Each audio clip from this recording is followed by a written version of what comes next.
बहुत बहुत स्वागत है आज के सेशन में। आज बहुत इम्पोर्टेंट सेशन है। आज हम बहुत सारी चीज़ों का डिस्कशन करने वाले हैं क्योंकि बहुत इम्पोर्टेंट सिग्निफिकेंट डे है। चैप्टर 3 स्टार्ट कर रहे हैं हम। अध्याय 3 कर्म योग भगवद गीता यथारूप, उसका चैप्टर 3 स्टार्ट करने वाले हैं, जो एक बहुत अच्छा माइलस्टोन है। हमने बहुत लंबा चैप्टर 2 खत्म किया, दूसरा अध्याय खत्म किया, बहुत लंबा था और कई चीजें हमें लग रही थी कि रिपीट हो रही हैं शायद दूसरे अध्याय में, पर भगवान कहते हैं कि बार बार रिपीट करना जरूरी है ताकि हमें समझ में आए अच्छे से। हम लोग कलयुग में रहने वाले लोग हैं और हमारी जो बुद्धि है वो इतनी विकसित नहीं है, हमारी मेमोरी इतनी स्ट्रांग नहीं है, तो इम्पोर्टेंट था बार बार कि हमको वो हैमर किया जाए हमारे दिमाग में और हम उन तत्वों को समझें। दूसरी बात ये भी थी कि दूसरा जो अध्याय है उसका नाम है गीता का सार। ये भी एक थोड़ी सी हैरानी की बात थी कि दूसरे ही अध्याय में गीता का सार कैसे आ गया, क्योंकि 18 अध्याय है और अभी तो गीता भगवान ने बोलनी शुरू की थी दूसरे ही अध्याय में और उसी में सार भी दे दिया।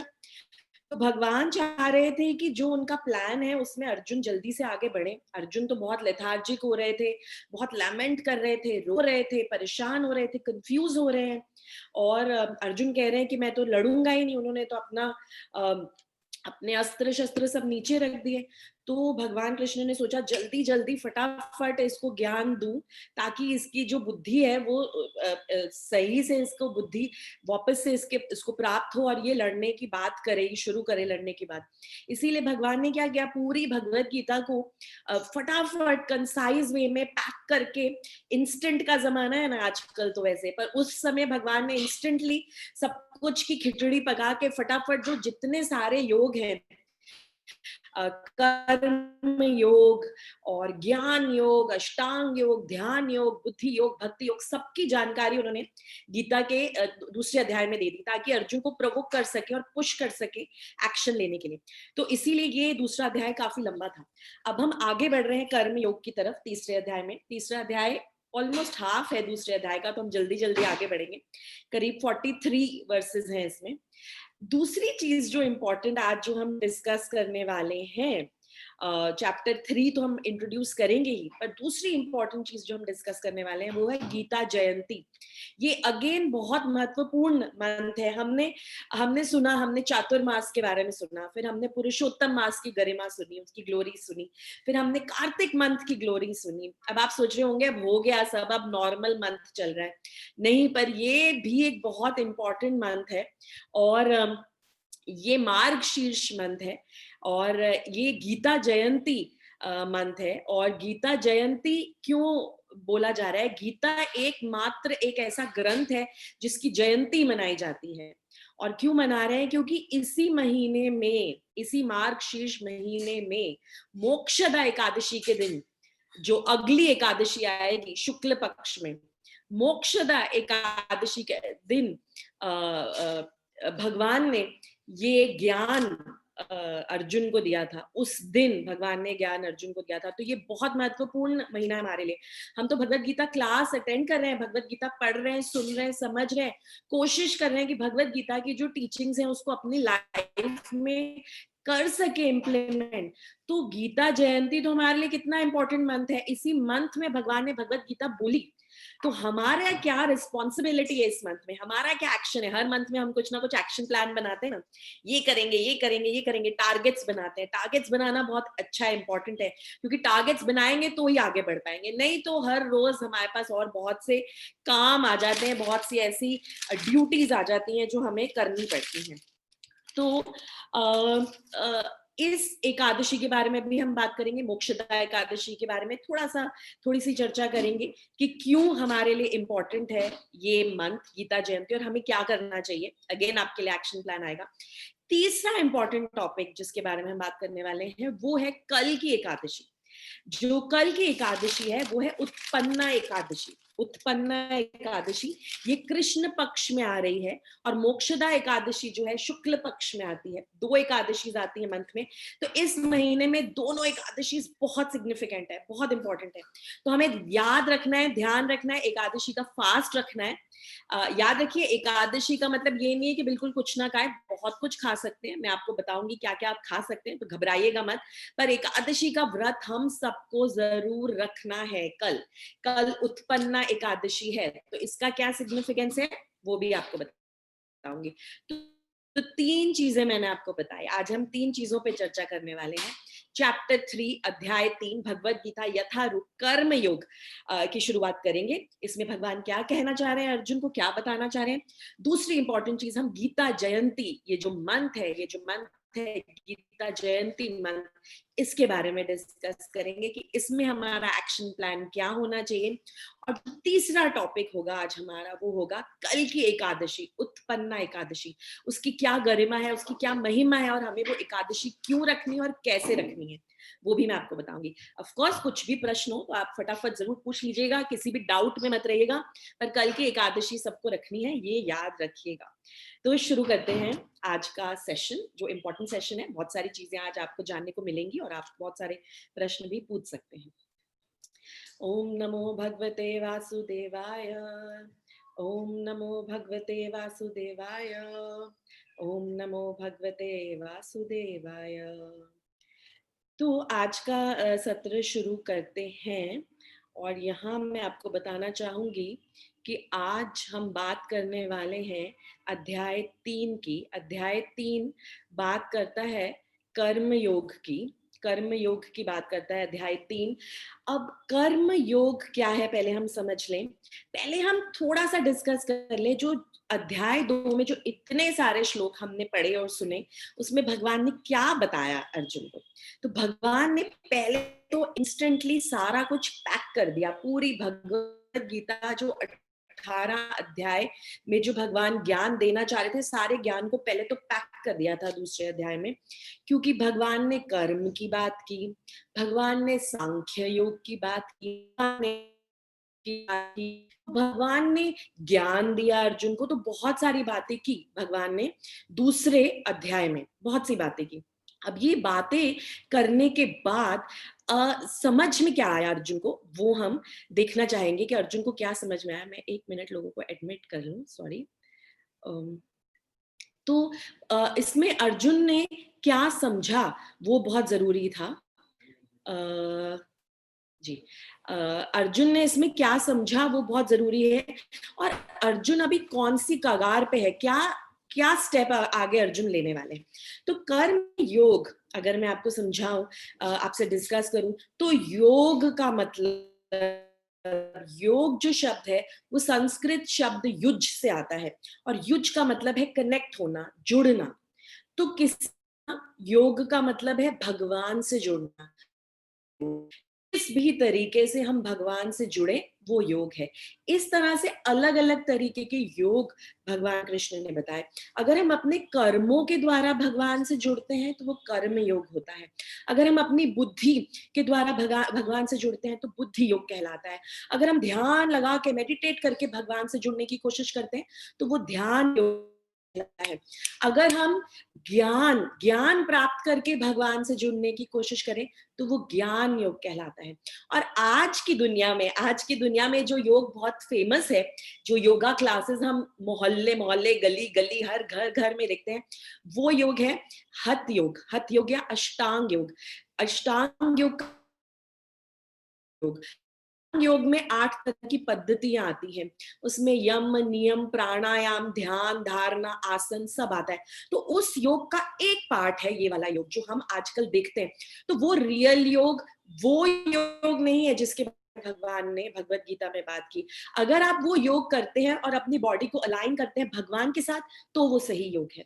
तो ये भगवान यहाँ बता रहे हैं योग का मतलब। और कर्म योग, कर्म योग का क्या मतलब है। कर्म योग का मतलब है ऐसे कर्म करना, ऐसे एक्शंस करना जो आपको भगवान से जोड़े। और ये समझने के बाद, ऐसे एक्शंस करने के बाद, उन एक्शंस को भगवान को समर्पित करना, अपने सारे कार्य भगवान को समर्पित करना, सिर्फ कार्य ही नहीं, अपने सारे कार्यों के जो रिजल्ट्स हैं उनको भी भगवान को समर्पित करना। ये नहीं एक्सपेक्टेशन रखना कि ये काम मैं कर रही हूँ भगवान के लिए, भगवान आपके लिए ये कर रही हूँ, अब आप ये रिजल्ट मुझे दीजिएगा। पैक्ट नहीं करना है, हमें बिजनेस नहीं करना है भगवान के साथ। कर्म योग का मतलब है ऐसे कर्म करना कि उन सारे कर्मों को भगवान की सेवा में लगाना, भगवान के प्लेजर के लिए करना, कि भगवान आपको ये चीज पसंद है तो मैं ये करूंगी, आपको ये चीज पसंद नहीं है तो मैं ये नहीं करूंगी। ये है कर्म योग। और यहाँ भगवान कृष्ण अर्जुन को यही समझाना चाहते हैं कि अर्जुन, तुम क्या करो, तुम कर्म योग करो, सारे अपने कार्य ऐसे करो जो मुझे प्लेजर दे, जो मुझे प्रसन्न करे। तो अर्जुन अब ये समझने की यहाँ पे कोशिश करेंगे। इस अध्याय में 43 श्लोक हैं, 43 श्लोक है। जो पहले दो श्लोक हैं आज जो हम डिस्कस करेंगे, फर्स्ट और सेकंड श्लोक, उसमें अर्जुन कंफ्यूज्ड है। अर्जुन कह रहे हैं भगवान आप प्लीज, हे कृष्ण, हे केशव, हे जनार्दन, आप प्लीज एक बात कीजिए। आप ना अलग अलग बातें कर रहे हैं, अलग अलग डायरेक्शंस में बोल रहे हैं जो मुझे कंफ्यूज कर रहा है। ऐसा होता है जब हम किसी दुविधा में होते हैं, किसी डायलेमा में होते हैं, हमें बात समझ में नहीं आ रही होती और हमें अलग अलग एडवाइस मिलती है। हम जिसको सबसे ज्यादा मानते हैं, अपना गुरु, अपना अपना फ्रेंड, अपना फिलोसोफर, अपना गाइड समझते हैं, जब हम उनसे एडवाइस लेते हैं और अगर वो ही अलग अलग डायरेक्शन बोलते कि देख तू ये भी कर सकता है, तू वो भी कर सकता है, तो हम बोलते हैं यार प्लीज शांति, मुझे क्लियर एक पाथ बता, मुझे क्या करना चाहिए वैसा बता, मैं वैसा ही करूंगा। पर अर्जुन अभी कृष्ण से बोल रहेंगे इन दो वर्सेस में, इन दो श्लोकों में बोलेंगे कि भगवान आप अलग अलग बातें क्यों कर रहे हो, आप बताओ मुझे क्या करना है, मैं वही कर लूंगा। तो ये हम पढ़ेंगे आगे। आगे के श्लोकों में भगवान निष्काम कर्म योग की बात करते हैं। निष्काम, जिसमें हम अपना फायदा नहीं देखें, सिर्फ भगवान को समर्पित करें सारे कर्म, उसके बारे में बात करते हैं। और आगे एंड में, इस चैप्टर के एंड में जाकर हमें इस सवाल का भी जवाब मिलता है कि सब कुछ पता होने के बावजूद, सब पाप पुण्य, अच्छी बातें बुरी बातें सब पता होने के बावजूद हम पाप कार्य क्यों करते हैं, हम गलत काम क्यों करते हैं, इसका भी जवाब भगवान हमें देंगे। तो देखिए भगवत गीता कितना बड़ा ट्रेजर है, सारे क्वेश्चंस के आंसर्स आपको यहाँ मिलेंगे। तो भगवान इस चीज का जवाब भी देंगे कि सब कुछ जानते बूझते हुए हम गलत काम क्यों करते हैं। तो भगवान, ये थोड़ा सा टीजर दे रही हूँ आपको, थोड़ा सा ट्रेलर दे रही हूँ कि भगवान आखिरी में, आखिरी के श्लोकों में बताएंगे कि दो चीजें हैं जो हमें परेशान करती हैं और हमें अच्छे और पुण्य काम करने से रोकती हैं या अच्छे काम करने से रोकती हैं। एक है हमारी काम वासना, lust, always the greed for things, lust, और दूसरा है हमारा क्रोध, एंगर। तो भगवान ये आगे जाके बताएंगे। हम आगे बढ़ेंगे पर आज हमारे पास बहुत सारे टॉपिक्स है डिस्कस करने के लिए। तो हम सबसे पहले सिर्फ हम पहले के कुछ श्लोकों को देखते हैं। तो पहला श्लोक जो मैं बता रही हूँ आपको यहाँ पर, मैं कंफ्यूजन आपको बताना चाह रही हूँ कि अर्जुन किस बात से कंफ्यूज्ड हैं। तो एक्चुअली दूसरे अध्याय के 47वें वर्स में भगवान ने ये बोला था अर्जुन को, ये बात उन्होंने अर्जुन को बताई थी कि अर्जुन, कर्मण्यवाधिकारस्ते मा फलेषु कदाचन, मा कर्म फल हेतुर्भुर्मा ते संगोऽस्त्व अकर्मणि। ये बताया था भगवान ने अर्जुन को। क्या बताया था कि अर्जुन तुम क्या करो, तुम अपने काम करो, अपनी ड्यूटीज निभाओ, पर तुम फल की चिंता मत करो, कर्म करो, फल की चिंता मत करो। ये लाइन तो हमने बहुत बार सुनी है और ये बहुत फेमस वर्स है। तो भगवान ने अर्जुन को बोला, अर्जुन तुम अपना काम करो, अपनी ड्यूटीज करो, तुम एक क्षत्रिय हो, तुम्हारा काम है लड़ना, तो तुम लड़ो, और तुम फल की चिंता मत करो। और ये कभी मत सोचना कि जो भी फल मिल रहा है या जो भी आगे फ्यूचर में हो रहा है वो तुम्हारी वजह से हो रहा है। और अपनी ड्यूटी के साथ भी कभी अटैच मत हो, अपने काम के साथ, अपने कर्म के साथ भी अटैच मत हो। हम तो अटैचमेंट के पुतले हैं, हम तो हर चीज से अटैच हो जाते हैं, अपने घर वालों से, अपने काम से, अपने पेन से, अपनी पेंसिल से, हर चीज से हम अटैच हो जाते हैं। तो भगवान ये समझा रहे हैं कि अटैचमेंट मत रखो, तुम सिर्फ अपना काम करते रहो, फल की चिंता मत करो। ये चीज भगवान ने अर्जुन को बताई 2.47 में। तो क्या बोला अर्जुन को, अब यार ध्यान से समझिए, क्या बोला अर्जुन को भगवान ने, अर्जुन तुम लड़ो, तुम रिजल्ट की चिंता मत करो, मेरे भीष्म पितामह मर जाएंगे, मेरे कृपाचार्य मर जाएंगे, मेरे द्रोणाचार्य मर जाएंगे, फल की चिंता मत करो, तुम्हारा काम क्या है, लड़ना। तुम धर्म क्षेत्र में हो, युद्ध क्षेत्र में हो, तुम धर्म के साइड से लड़ रहे हो, जाओ लड़ो। तो अर्जुन को क्या इंस्ट्रक्शन दी भगवान ने, लड़ो। अब दूसरे आगे 2.49 में ही 2 श्लोक के बाद ही भगवान क्या बता रहे हैं, देखिए भगवान क्या बता रहे हैं अर्जुन को। हे धनंजय, हे धनंजय, सारी जो खराब एक्टिविटीज हैं, एबॉमिनेबल एक्टिविटीज हैं, जो सारे खराब एकदम जो बेकार कार्य, अच्छे कार्य नहीं, उनसे दूर रहो, उनसे दूर रहो। और क्या करो, भक्ति करो, भगवान में लीन हो जाओ, भगवान की भक्ति में लीन हो जाओ और उन सबसे दूर रहो। अपनी चेतना को कृष्ण भावनामृत में लगाओ, कृष्ण में लगाओ, और तुम सारे दुष्कर्मों से दूर रहो। अब अर्जुन के लिए दुष्कर्म क्या है, यहाँ पर इतना तो हम समझ गए हैं कि अर्जुन के लिए दुष्कर्म फिलहाल है लड़ना। अब अर्जुन है कंफ्यूज्ड, अर्जुन कह रहा है भगवान आप एक तरफ कहते हैं, हे कृष्ण आप एक तरफ कहते हैं तुम अपना ड्यूटी निभाओ, मतलब तुम लड़ो, दूसरे श्लोक में आप कहते हैं कि तुम दुष्कर्मों से दूर रहो। मेरे लिए तो सबसे बड़ा दुष्कर्म है लड़ना, कभी आप लड़ो कभी आप मत लड़ो, तो मैं आखिर करूं क्या, मुझे क्या करना चाहिए, मैं क्या करूं। तो भगवान यहाँ पर अब उनको जवाब देंगे, तीसरे अध्याय में भगवान जवाब देंगे, क्योंकि अर्जुन सोच रहे हैं कि लड़ूं या नहीं लड़ूं, कभी बोल रहे हैं लड़ो, कभी बोल रहे हैं नहीं लड़ो। अब मैं कंफ्यूज्ड हूं, तो अब मैं भगवान से पूछना चाहता हूं कि आप ही बताओ मुझे क्या करना चाहिए। तो यहाँ पर हमारा तीसरा अध्याय शुरू होता है, और तीसरे अध्याय का जो पहला श्लोक है इसमें अर्जुन पूछ रहे हैं, अर्जुन उवाच, उवाच मतलब कौन बोल रहे हैं, अर्जुन, अर्जुन उवाच, अर्जुन ने कहा, अर्जुन ने क्या कहा, अर्जुन ने कहा भगवान कृष्ण को, जायसी चेत कर्मणस्ते मत बुद्धिर्जनार्दन तत्किम कर्माणि घोरे माम न्यजस्य केशव। अर्जुन यहाँ पूछ रहे हैं भगवान को। अब इस श्लोक में अर्जुन ने भगवान को 2 नामों से पुकारा है, आप समझ ही गए होंगे। दूसरे पंक्ति में जनार्दन और चौथी पंक्ति में उन्होंने भगवान को बोला केशव। तो हमने पहले भी ये चर्चा की है कि कितना इंपॉर्टेंट है ये अलग अलग श्लोकों में भगवान के अलग अलग नाम आना, कितनी सिग्निफिकेंस है उसकी। तो यहाँ पे अर्जुन पूछ रहे हैं, हे जनार्दन, हे केशव, आप क्यों चाहते हैं कि मैं लड़ूं, आप क्यों मुझे लड़ने के लिए बोल रहे हैं, तो सकाम कर्म से श्रेष्ठ समझते हैं कि आपने क्या कहा 2.49 में, अपनी बुद्धि का इस्तेमाल करो और ये सब दुष्कर्मों से दूर रहो, मतलब अपनी बुद्धि का इस्तेमाल करो। तो अगर आप चाहते हो कि मैं अपनी बुद्धि का इस्तेमाल करूं, दुष्कर्मों से दूर करूं, तो फिर आप मुझे इस घोर युद्ध में क्यों लगाना चाहते हो, ये प्रश्न है अर्जुन का इस पहले वर्ष में, इस पहले श्लोक में ये प्रश्न है। और यहाँ पर अर्जुन ने भगवान को जनार्दन कहा है। जनार्दन क्यों कहा है, क्योंकि जनार्दन है भगवान, जो सारे लोग जो कंफ्यूज्ड होते हैं, जिनको नहीं पता कि उनको क्या करना है, जो कभी कभी गलत राह चल पड़े, भगवान बनकर उन्हें चाहते हैं। तो इसीलिए बोल रहे हैं, हे जनार्दन आप भी मुझे सही रास्ता दिखाओ, मुझे नहीं समझ में आ रहा मुझे कौन सा रास्ता लेना है। और फिर कहते हैं, हे केशव, हे केशव, केशव यानी भगवान जिन्होंने केशी असुर का वध किया था। केशी असुर उन बहुत से असुरों में से था जो सारे कंस के दोस्त थे, कंस की पार्टी में सारे असुर थे, और कंस बार बार असुरों को भेजते रहते थे, छोटे से कृष्ण को, छोटे से लल्ला को, छोटे से ठाकुर जी को ढूंढने के लिए और उनको मारने के लिए, क्योंकि उन्हें पता चल गया था कि कृष्ण ने जन्म ले लिया है। तो बहुत से ऐसे असुर आते थे वहां पर, वृंदावन में आए अटैक करने के लिए। तो केशी एक उनमें से एक असुर था, जो किस रूप में आया, बहुत बड़े घोड़े के रूप में आया था केशी असुर।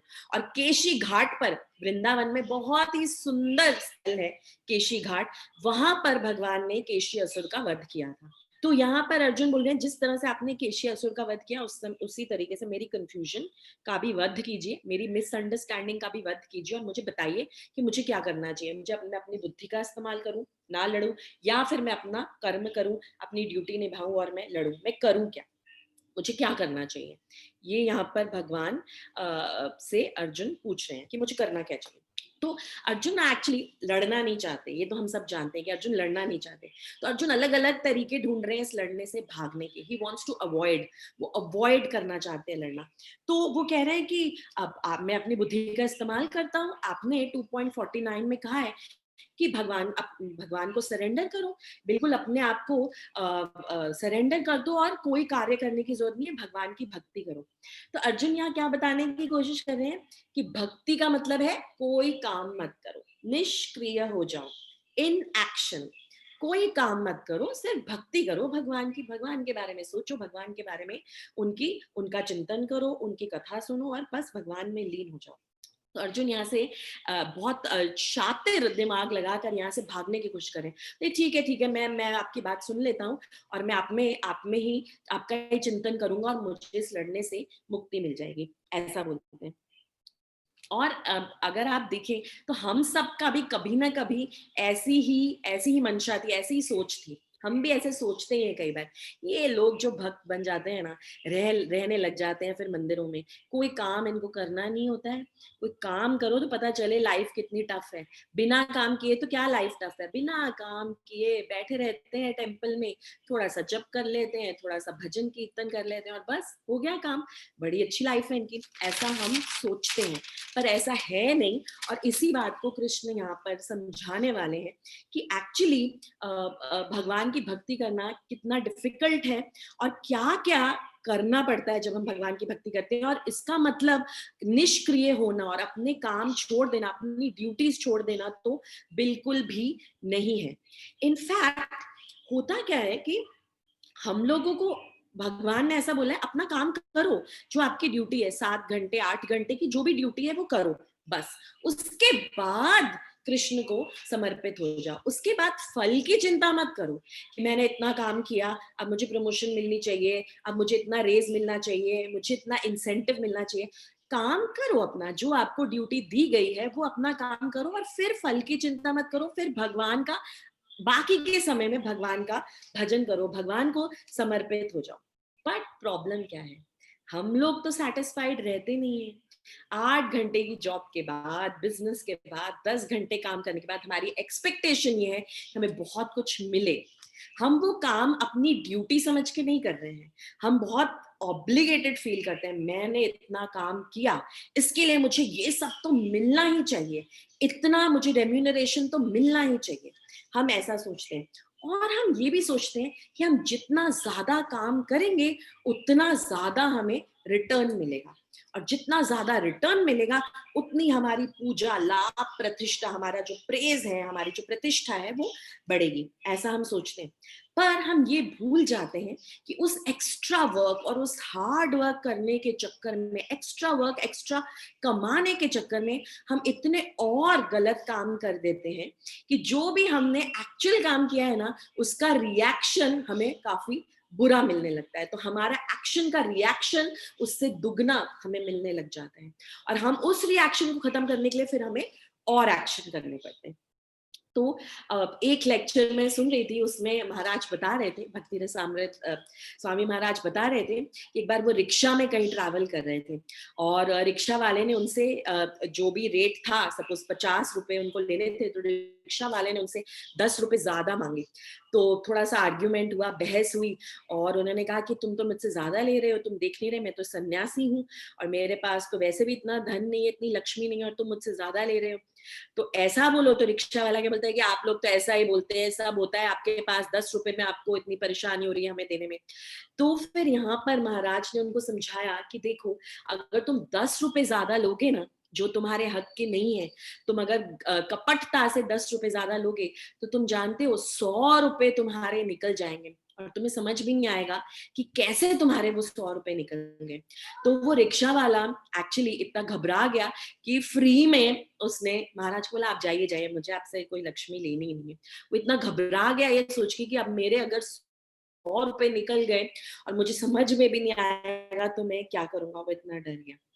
तो यहाँ भगवान एक्चुअली समझाने की कोशिश ये कर रहे हैं कि जो सीक्रेट है सुख का, हैप्पीनेस का जो सीक्रेट है वो ये है कि अपने कर्म, अपना जो भी हमारा कर्म है, जो भी हमारी ड्यूटी है, जो भी हमें मिल रहा है उसके अगेंस्ट लड़ो मत, लड़ो मत। इतना एंडेवर मत करो, मैं ये करूंगा, मैं ये करूंगी, मुझे ये पाना है, मुझे वो पाना है, मत करो। क्योंकि तुम्हारी डेस्टिनी, तुम्हारी किस्मत तो ऑलरेडी कृष्ण अपने प्लान, प्लान तो वो उन्होंने बना के भेजा है तुम्हें, तुम्हारा प्लान सारा लिखा हुआ है। पर इसका मतलब ये भी नहीं है कि तुम कुछ काम मत करो। जो काम तुम्हें दिया गया है, जो तुम्हारी प्रिस्क्राइब ड्यूटी है वो करते रहो, पर इतना एंडेवर मत करो कि मैं इतना हार्ड वर्क करूं, मुझे ये मिले, मुझे वो मिले, ये सब मत करो। बाकी का जो समय है अपना काम करने के बाद, अपनी प्रिस्क्राइब ड्यूटी करने के बाद भगवान को याद करो, भगवान का भजन करो। इतना एफर्ट मत लगाओ कि बस तुम पूरे टाइम काम ही करते रहो, क्योंकि उस हार्ड वर्क में फिर उस एक्स्ट्रा वर्क करते करते तुम कुछ ना कुछ ऐसे सिंफुल कार्य करोगे जिसका रिएक्शन तुम्हें भोगना पड़ेगा। एक एग्जाम्पल से समझाती हूँ आपको। एक बिजनेसमैन है, वो बिजनेसमैन 8 घंटे काम करता है, 8 घंटे अपनी दुकान खोल के रखता है और उसको बिजनेस मिलता है। वो बिजनेसमैन अब ये सोचता है कि नहीं मुझे और कमाना है, मेरा टारगेट थोड़ा हाई है, मैं अपनी जो मंथली इनकम है वो बढ़ाना चाहता हूँ। तो अब से मैं ऐसा करूंगा, अगले महीने से 8 घंटे नहीं, मैं 12 घंटे तक अपनी दुकान जो है वो खोल के रखूंगा, 4 घंटे एक्स्ट्रा अपनी दुकान खोलूंगा और 4 घंटे में एक्स्ट्रा बिजनेस होगा तो एक्स्ट्रा पैसा तो आएगा ही, एक्स्ट्रा लक्ष्मी मैं कमाऊंगा। अब ये वो बिजनेसमैन नहीं समझ रहा है कि एक्चुअली वो 4 एक्स्ट्रा घंटे वो काम तो कर रहा है, पर जितना उसके कर्मों के हिसाब से, उसके पिछले कर्मों और प्रेजेंट कर्मों के हिसाब से जो लिखा हुआ है, जितना उसको मिलना है उतना ही मिलेगा। पर वो सोचता है नहीं ऐसे कैसे हो सकता है, मैं तो 4 घंटे एक्स्ट्रा काम कर रहा हूँ, मुझे मिलेगा एक्स्ट्रा। उनको ये समझ में नहीं आता है उस बिजनेसमैन को कि एक्चुअली जो प्रॉफिट या जो कमाई उनको पहले 8 घंटे में हो रही थी वो ही अभी स्प्रेड आउट होके उनको 12 घंटे में मिलेगी। वही सेम कमाई होगी, पर 8 घंटे की जगह 12 घंटे तक वो उनको काम करना पड़ेगा और उतना ही वो कमाएंगे। आप समझिए, उन्होंने अपना एंडेवर बढ़ा दिया, अपना हार्ड वर्क बढ़ा दिया, अपना काम बढ़ा दिया, पर कमाई उनको उतनी ही होगी। ऐसा वो समझ नहीं रहे पर ऐसा होता है, क्योंकि जितना हमारी किस्मत में, जितना हमारे पिछले कर्मों के हिसाब से, हमारी इच्छाओं के हिसाब से जो लिखा है हमें वो ही मिलता है। हमें ये याद रखना है कि वो कस्टमर जो हमारी दुकान में आ रहा है वो भी भगवान ने ही भेजा है। वो अच्छा कस्टमर भी भगवान ने ही भेजा है, वो बुरा कस्टमर भी भगवान ही भेज रहे हैं। कई बारी हमारा हमारा पैसा कहीं अटका होता है, बहुत जल्दी हमें मिल जाता है। कौन दिला रहा है हमें? भगवान स्वयं। कई बारी हमारा पैसा कहीं अटक जाता है, हमारा काम कहीं अटक जाता है, आगे बढ़ता ही नहीं है, हम रुके रहते हैं, बढ़ता ही नहीं है। कौन अटका रहा है काम? भगवान स्वयं अटका रहे हैं। तो जितना हमें मिलना है उतना ही मिलेगा, जिस समय हमें मिलना है उसी समय पर मिलेगा। एक और छोटी सी कहानी आपको बताती हूँ। जयपुर में एक राधा गोविंद देव जी का मंदिर है, बहुत फेमस मंदिर है। आप कुछ लोगों ने शायद वो मंदिर गए होंगे, दर्शन किए होंगे राधा गोविंद देव जी के, बहुत सुंदर दर्शन। हम कई बार अपने ग्रुप्स में भी राधा गोविंद देव जी के दर्शन भेजते हैं। और ये राधा गोविंद देव जी के जो विग्रह हैं ये वृंदावन में थे पहले, और वृंदावन में जब मुस्लिम ने अटैक किया, औरंगजेब ने जब सारे टेम्पल्स को अटैक किया, तो बहुत सी ऐसी मूर्तियां थी जो फिर जयपुर ले जाकर वहां के राजा के छत्र छाया में वहां पर स्थापित की गई। तो ये वो वृंदावन वाले विग्रह हैं जो अब राधा गोविंद देव जी के विग्रह जो जयपुर में, बहुत सुंदर विग्रह है, बहुत बहुत मानता है उनकी।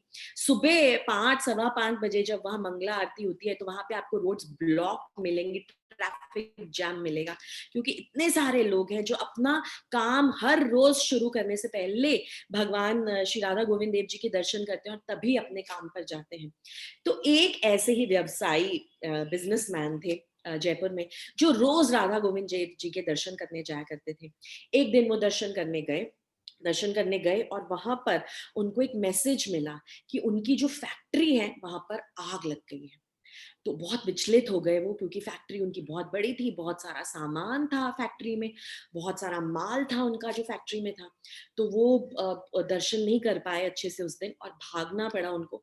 और भागे अपनी फैक्ट्री जब पहुंचे, जब अपनी फैक्ट्री पहुंचे तो वहां जाकर उन्होंने आप देखा कि फैक्ट्री में बहुत बुरी तरह से आग लगी हुई थी।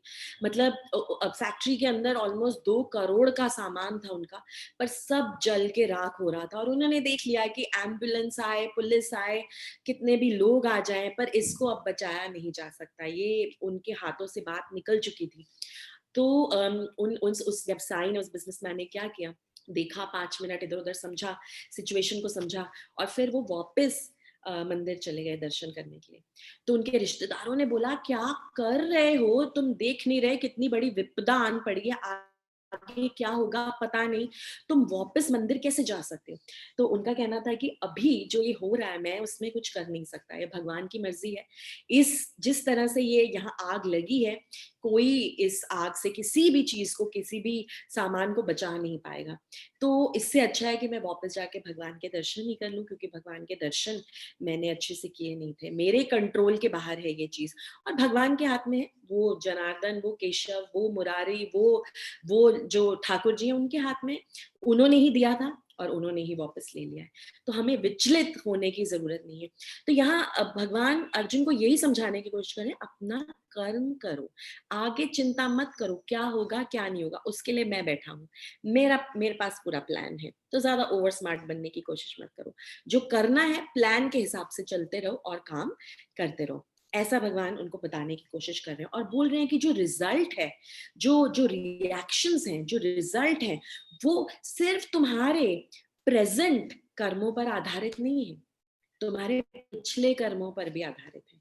अब हम में से इस मीटिंग में जो जितने भी भक्त हैं, जितने भी लोग हैं, हम में से किसको याद है कि हमारे पिछले जन्म के कर्म कैसे थे? किसी को भी याद नहीं है। तो हम कैसे ये मॉनिटर कर सकते हैं, कैसे ये इंश्योर कर सकते हैं कि हम अपने कर्मों के हिसाब से हमें अच्छे रिएक्शंस मिले, क्योंकि हमें तो पता ही नहीं है कि पिछले जन्म में हमने कैसे कर्म किए थे। तो इसीलिए भगवान की मर्जी पर ही छोड़ देना बेटर है। जो हमें काम दिया है उन्होंने, जो रिस्पॉन्सिबिलिटी दी है, as a mother, as a sister, as a daughter, as a father, as a brother, as an employee, as an employer, as a boss, as a, जो भी, जिस भी पोजीशन में हमें रखा है भगवान ने, हमें उसमें काम अपना अच्छे से करना चाहिए जब तक हम अपनी जॉब पर हैं। और फिर बाकी का जो समय है हमें कृष्ण कथा और कृष्ण के भजन में और भगवान को याद करके निकालना चाहिए, क्योंकि वो ही हैं जो इस जगत के पालक हैं। हम कुछ नहीं कर सकते, हमारी मर्जी से कुछ होने वाला नहीं है। तो कई बार हम ये सवाल करते हैं, क्यों मैं, क्यों, वाई मी, मेरे साथ ही ऐसा क्यों होता है हमेशा। तो ये सवाल करने की जरूरत नहीं है, इसका जवाब भगवान के पास है। वो जानते हैं किसके साथ क्या करना है। तो हमें टॉलरेट करना है, भगवान की मर्जी को हमें एक्सेप्ट करना है। यहाँ एक छोटी सी कथा और बताऊंगी आपको, चित्रकेतु महाराज की। चित्रकेतु महाराज जो थे, बहुत बड़े राजा थे, और चित्रकेतु महाराज के पास सब कुछ था। बहुत सारी पत्नियां थी, हजारों हजारों पत्नियां थी, बहुत बड़ा राजपाट था।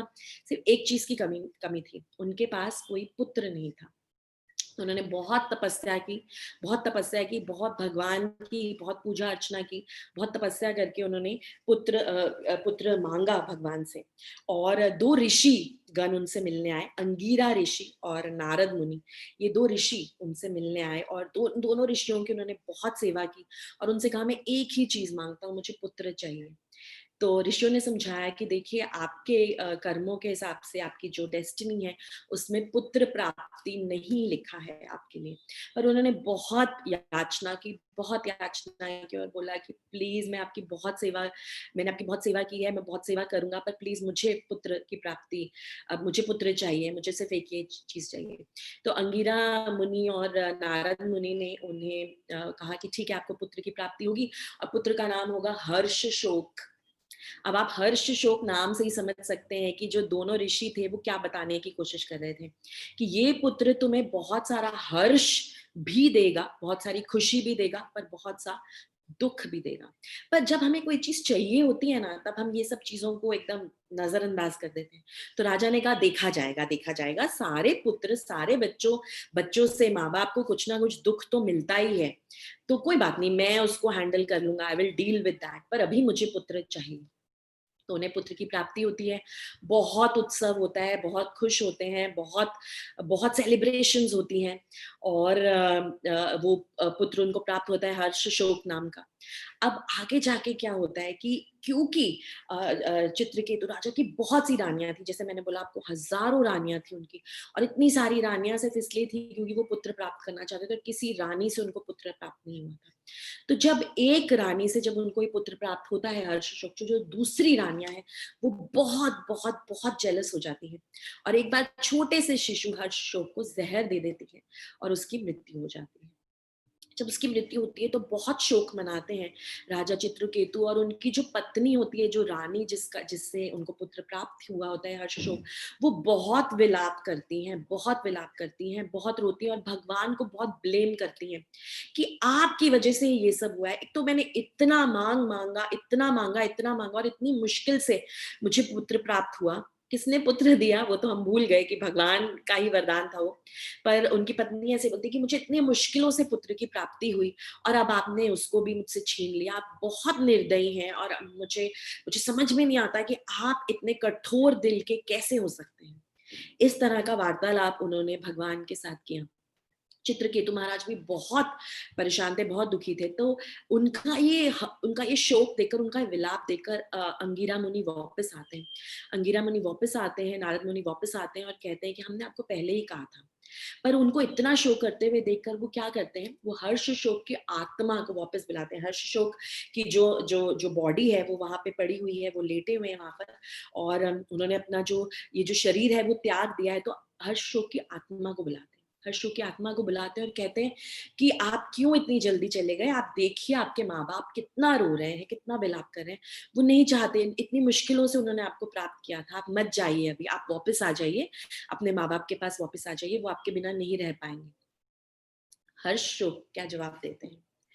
हर्ष शोक का जवाब सुन के आप दंग रह जाएंगे। वो ये पूछते हैं, वो ये सवाल पूछते हैं, मैं वापस आ जाऊंगा इस शरीर में, पर मैं किसके पास वापस आऊं? कौन है मेरे माता पिता? वो माता पिता जो इस जन्म में थे, राजा चित्रकेतु और उनकी पत्नी, या वो माता पिता जो मेरे पिछले जन्म के माता पिता थे, या उससे भी पिछले जन्म के, या वो माता पिता जिनका पुत्र मैं अभी बनने जा रहा हूँ? किसके पास मैं जाऊं? सब विलाप कर रहे हैं। जिनका मैं पहले पुत्र था वो भी मेरे लिए विलाप कर रहे हैं। अभी राजा चित्रकेतु मेरे लिए विलाप कर रहे हैं। जिनका पुत्र मैं बनने जा रहा था वो मेरी प्रतीक्षा कर रहे हैं। अगर मैं वहां नहीं पहुंचूंगा तो वो भी विलाप करेंगे। तो ये शिक्षा, हर्ष शोक अपने इन इन सवालों से ये शिक्षा देते हैं अपने माँ बाप को कि ऐसे विलाप हमें नहीं करना चाहिए। भगवान ने जो भी हमारे लिए प्लान किया है, हमें हमें उसको मान लेना चाहिए। और हम तो ये समझ ही चुके हैं, भगवान कृष्ण अर्जुन को बता रहे हैं कि दूसरे अध्याय में तो तुम्हें मैंने इतने श्लोकों में समझाया ही है, सांख्य योग में मैंने तुम्हें समझाया विश्लेषण कर कर, जड़ क्या है, चेतना क्या है, जड़ क्या है, चेतना क्या है, तुमने इतना समझा कि तुम तो शरीर नहीं हो, तुम आत्मा हो। तुम आत्मा हो तो तुम ये सब सवाल क्यों कर रहे हो? और यही शरीर और आत्मा का जो ज्ञान है, ये हर्ष शोक ने अपने माता पिता को दिया और उन्हें बताया है कि जो भी हमें प्राप्त होता है उससे हमें संतुष्ट रहना चाहिए। तो इस श्लोक में जो श्लोक का सार है वो ये है कि बैलेंस, बैलेंस कैसे करें हम अपनी लाइफ को। ज्यादा हमें बहुत ज्यादा एंडेवर भी नहीं करना है, बहुत कोशिश नहीं करनी है। गधे की तरह हमें 12-12 14-14 घंटे काम नहीं करना है धन की प्राप्ति के लिए, क्योंकि धन हमें उतना ही प्राप्त होगा जितना लिखा है भगवान ने हमारे लिए। ज्यादा एंडेवर करने से, ज्यादा कोशिश करने से कुछ नहीं मिलने वाला, कुछ नहीं मिलने वाला। और ऐसा भी नहीं करना चाहिए कि सब कुछ छोड़ के भगवान है ना वो देख लेंगे, लिखा हुआ है मेरी किस्मत में जो है कोई मुझे मिलेगा, मेरी किस्मत में लाखों लिखे हैं तो लाखों मिलेंगे, मैं काम ही क्यों करूं, मैं सिर्फ भगवान का भजन करता हूँ। तो दोनों एक्सट्रीम कंडीशंस हैं। भगवान कह रहे हैं नहीं, जिस काम के लिए तुम्हें भेजा गया है, इस योनि में जो तुम्हें काम दिया गया है, वो काम तो तुम्हें करना ही है, पर ओवर एंडेवर मत करो, इनएक्शन भी मत करो, निष्क्रिय भी मत बनो, और भागो मत अपनी सिचुएशन से, और ओवर एंडेवर भी मत करो। तो ये बहुत इंपॉर्टेंट श्लोक है जिसमें भगवान ये समझा रहे हैं, हमें समझा रहे हैं, बेसिकली हमें बता रहे हैं अर्जुन के थ्रू कि इस तरह से इस उधेड़ बुन में, इस रैट रेस में रैट मत बनो, चूहे मत बनो, तुम्हें मनुष्य की योनि में डाला गया है, मनुष्य रहो। मनुष्य का काम क्या है, मनुष्य योनि की प्राप्ति हमें क्यों हुई है, हमें सिर्फ और सिर्फ भगवान पे ध्यान करने के लिए, भगवत धाम की प्राप्ति के लिए, सेल्फ रियलाइजेशन के लिए, भगवान की भक्ति करने के लिए हमें मनुष्य योनि मिली है। ऐसा ही काम करना था तो हम चूहे की योनि में ही अच्छे थे ना, भागते रहते इधर से उधर, इधर से उधर अपने खाने के लिए। पर हम चूहे की योनि में नहीं है, हमें मनुष्य योनि मिली है, तो हमें अपना जो गोल है वो याद रखना चाहिए। हमें सिर्फ और सिर्फ 24 घंटे काम के बारे में नहीं सोचना है, हमारा गोल है सेल्फ रियलाइजेशन, भगवत धाम की प्राप्ति, भगवत धाम वापस जाना, भगवान का भक्त बनना, भगवान को हमेशा याद रखना, तो वो कार्य करना भी बहुत जरूरी है। तो ये था हमारा पहला श्लोक। अब अगर हम दूसरे श्लोक पे जाएं तो दूसरे श्लोक में भगवान क्या कह रहे हैं। दूसरे श्लोक में भगवान ये सॉरी अर्जुन ये कह रहे हैं, अर्जुन अभी भी डिसाइड नहीं कर पा रहे हैं, इतना सब सुनने के बाद भी डिसाइड नहीं कर पा रहे हैं। कह रहे हैं कि मेरी जो बुद्धि है ना वो भ्रष्ट हो रही है, आपकी इंस्ट्रक्शन सुन सुनकर मुझे समझ में नहीं आ रहा है कि मुझे क्या करना चाहिए, मैं अभी भी डिसाइड नहीं कर पा रहा हूँ कि लड़ने से पुण्य कैसे प्राप्त होगा, लड़ने से मेरा जो जीवन है वो सेल्फ रियलाइजेशन की तरफ कैसे जाएगा, लड़ने से, फाइट करने से मेरी जो गोल है मेरे लाइफ का वो मैं कैसे प्राप्त कर पाऊंगा, मुझे ये समझ में नहीं आ रहा है। अब यहाँ भगवान ये समझा रहे हैं इस श्लोक के पर्पट में, भगवान ये समझा रहे हैं कि एक्चुअली तुम इस बात को इसीलिए नहीं समझ पा रहे क्योंकि तुम लड़ने के जो रिजल्ट्स है ना उस पे फोकस कर रहे हो कि लड़ने के बाद क्या मिलेगा मुझे। तुम अपनी डिजायर्स को देख रहे हो, अपनी इच्छाओं को रख कर गोल बनाकर तुम सोच रहे हो, क्योंकि तुम क्या सोच रहे हो अर्जुन, अगर मैं लड़ा तो क्या होगा, मेरा तो बहुत बड़ा, मैं तो बहुत सारा पाप कर्म करूंगा, मुझे तो नरक में जाना पड़ेगा। अगर मैं लड़ा तो मेरे तो सारे स्वजन मर जाएंगे, तो उसके बाद मैं जीत भी जाऊंगा तो मैं उस जीत को सेलिब्रेट किसके साथ करूंगा। तो अर्जुन बेसिकली अपने डिजायर्स के बारे में सोच रहे हैं, वो बिग पिक्चर नहीं देख रहे कि लड़ने से क्या होने वाला है, वो ये नहीं देख रहे। अर्जुन तो अपने डिजायर्स को देख रहे हैं कि मेरा क्या होगा, मुझे क्या रिजल्ट मिलेगा इस लड़ाई के बाद। तो भगवान इस श्लोक में ये समझा रहे हैं कि हे अर्जुन, तुम अपने डिजायर्स को जरा साइड पे रखो, तुम ये देखो कि मैं क्या चाहता हूं तुम्हारे लिए, मेरा क्या प्लान है तुम्हारे लिए, तुम वो सोचो। तो यहाँ पर अपनी खुद की पूजा, लाभ और प्रतिष्ठा की, हम ये करते हैं, हम इतनी पूजा करते हैं, हम भगवान का नाम लेते हैं, हम तो सबका अच्छा काम करते हैं, पर हमें अपनी प्रतिष्ठा, अपने लाभ का भी बहुत ज्यादा एक्सपेक्टेशन रहता है। तो वो डिजायर्स छोड़ो, अपने लिए ज्यादा एक्सपेक्टेशंस मत रखो, जो मिलना है, जो भगवान देंगे वही मिलेगा और तुम्हारे लिए वो बेस्ट ही होगा। ये भगवान यहाँ बता रहे हैं। यहाँ पे एक एग्जाम्पल दूंगी आपको, थोड़ा सा हट के एग्जाम्पल जिससे आपको समझ में आए कि एक भक्त थे, वो जर्मनी गए कुछ काम से, जर्मनी गए, बिजनेस से जर्मनी गए, और जर्मनी से आकर उन्होंने बताया कि जर्मनी का जो यूएसपी है ना, जो सबसे इंपॉर्टेंट चीज है जर्मनी की, मैं आपको बताता हूँ, वो है जर्मनी के टॉयलेट्स। जर्मनी के टॉयलेट्स बहुत अलग हैं, बहुत विचित्र हैं। जर्मनी के टॉयलेट्स में सब चीजें होती हैं। जर्मनी का जो टॉयलेट, जर्मनी में जो भी घरों में, मॉल्स में, शॉप्स में, जहां भी आप किसी भी टॉयलेट में जाए ना, तो वो टॉयलेट उसमें ऐसी फैसिलिटीज होती हैं जैसे कि वो एक फ्लैट ही हो। उसमें बुक्स पड़ी होती हैं, उसमें टीवी होता है, उसमें फोन होता है। तो होता क्या है, ऐसे टॉयलेट में अगर आप जाएंगे तो जो काम आप करने गए हैं वो भूल कर आप बाकी की चीजें करने लग जाएंगे, और फिर बाहर आके बोलेंगे 1 घंटे बाद, ओह मैं जो करने गया था वो तो भूल ही गया, वापस जाना पड़ेगा। तो ऐसा ही कुछ हो रहा है हमारे साथ, भगवान हमें समझा रहे हैं ऐसा ही हो रहा है तुम्हारे साथ। तुम्हें मनुष्य योनि दी, तुम्हें मनुष्य योनि दी कुछ और करने के लिए, पर तुम कर रहे हो कुछ और।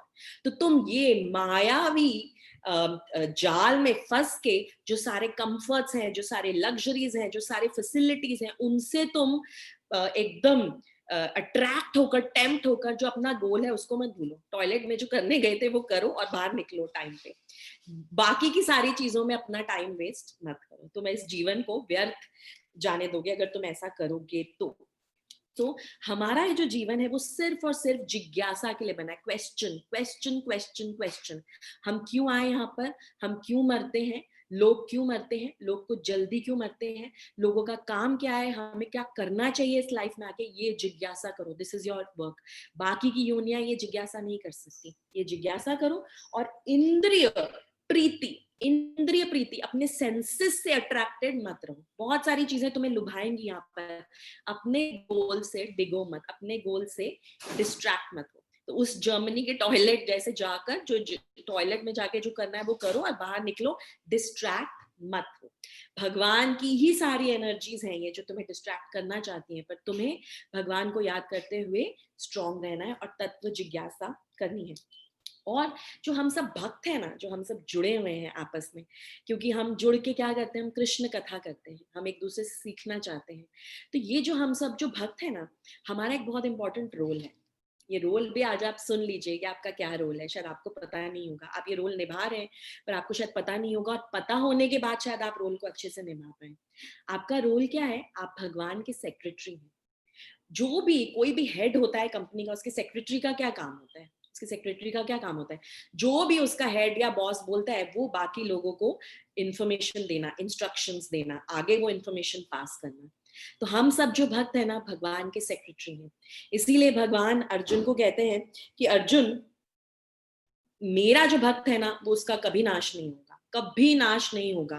तो इसीलिए भगवान हम सबको बोले तुम मेरे भक्त बन जाओ, तुम्हारा कभी नाश नहीं होगा। और तुम्हारा काम क्या है? जो भी मैं ज्ञान तुम्हें दे रहा हूँ वो आगे दूसरों को बांटना, तुम्हारा यही काम है। तुम भक्त बनो और आगे प्रीचिंग करो, आगे सबको मेरा मैसेज पहुंचाओ मेरे सेक्रेटरी की तरह। तो हमें भगवान का सेक्रेटरी बनना है। तो हमारी कंफ्यूजन ही दूर हो जाएगी, क्योंकि हमें तो अपना काम समझ में आ जाएगा कि हमें करना क्या है। हमें भगवान की इंफॉर्मेशन को आगे बताना है, आगे बढ़ाना है, यही चीज हमें करनी है।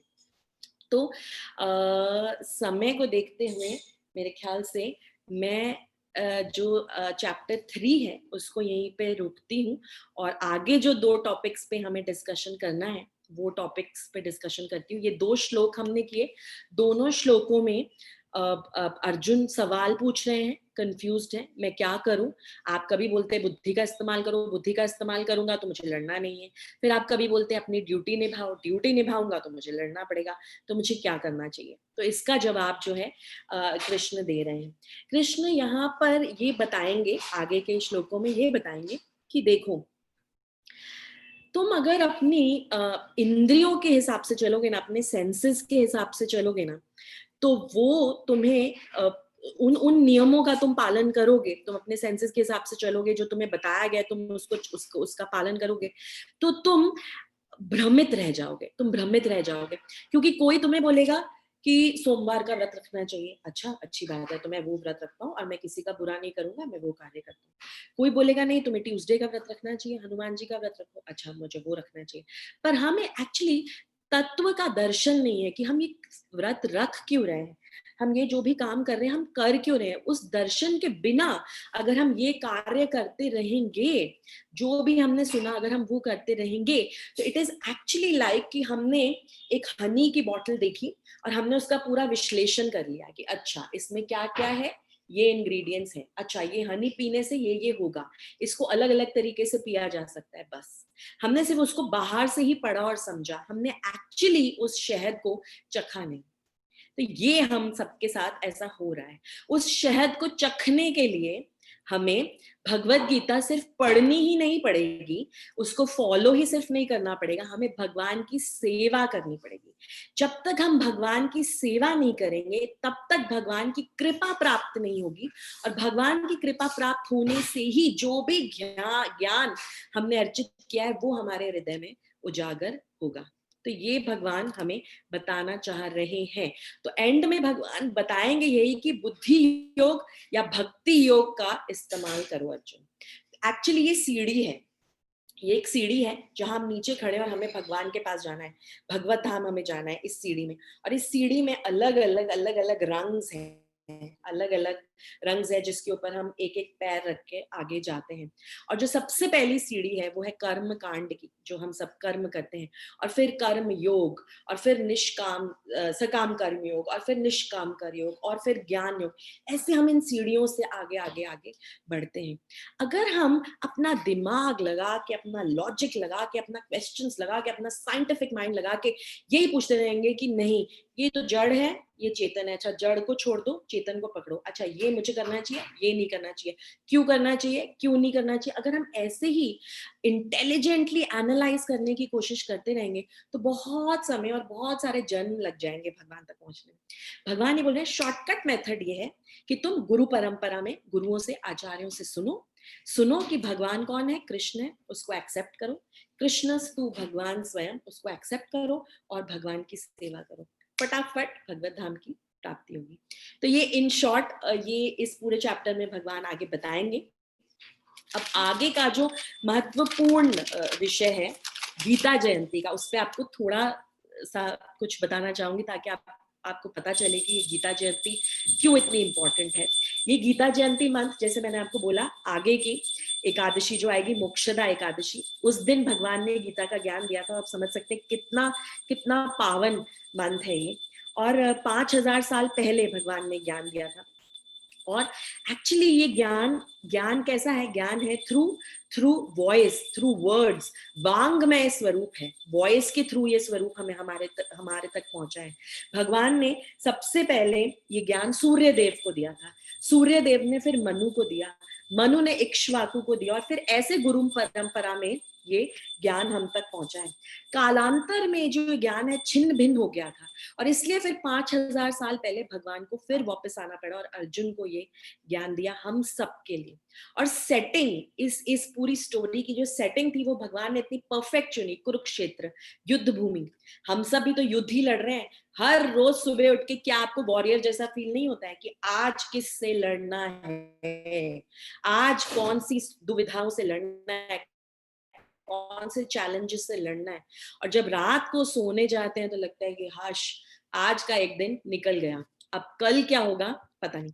तो इस पृष्ठभूमि पर, इस कुरुक्षेत्र की पृष्ठभूमि पे भगवान ने भगवत गीता का ज्ञान दिया, जो ज्ञान हमारे लिए बहुत इंपॉर्टेंट है। भगवत गीता एक मैनुअल है। जैसे कोई भी नया लेते हैं, आईपैड लेते हैं, वॉशिंग मशीन लेते हैं, उसके लिए एक मैनुअल है जिसपे इंस्ट्रक्शंस दी जाती हैं कि ऐसा करो वैसा करो। तो वो मैनुअल है भगवत गीता। किसके लिए? हमारे जीवन के लिए। इस भगवत गीता से ही हमें हिम्मत आती है इस लाइफ को जीने की। इसमें जो सब सोल्यूशंस दिए भगवान ने, सारे प्रश्नों के उत्तर दिए, उससे हमें हिम्मत आती है। भगवत गीता में भगवान समझा रहे हैं कि रो मत, दुखी मत हो, कंफ्यूज्ड मत हो। ये जो जीवन है ये हंस के जीने के लिए है। इस जीवन का गोल क्या है वो भगवान बता रहे हैं, बिग पिक्चर क्या है वो भगवान बता रहे हैं। भगवान भगवत गीता में हमारे फ्रेंड बनते हैं, हमारे फिलोसोफर बनते हैं, हमारे गाइड बनते हैं, और ये सब बनकर अलग अलग रूप में हमें समझाते हैं कि हमें आगे कैसे बढ़ना है, हमें उत्साहित करते हैं, हमें कहते हैं उठो लड़ो, हारो मत और हंसते रहो, क्योंकि मेरे पास तुम सबके लिए प्लान है, तुम चिंता मत करो, मैं हूं तुम्हारे साथ। ये बताते हैं भगवान। कहते हैं मुझ पे समर्पित हो जाओ, सब कुछ मुझे दे दो, मुझ पे समर्पण कर दो और तुम निश्चिंत होके सो, तुम निश्चिंत होके इस जीवन को जियो, हंसते हुए जियो। ये सब भगवान भगवत गीता में हमें समझाते हैं। और अगर हम में से कोई है जिनको अभी भी डाउट है, तो हमें समझना चाहिए कि हर चीज के पीछे कोई ना कोई क्रिएटर तो होता ही है। ऐसा समझना कि कोई नियंता है ही नहीं, इस पूरे ब्रह्मांड का कोई नियंता नहीं है, वो तो मूर्खता होगी।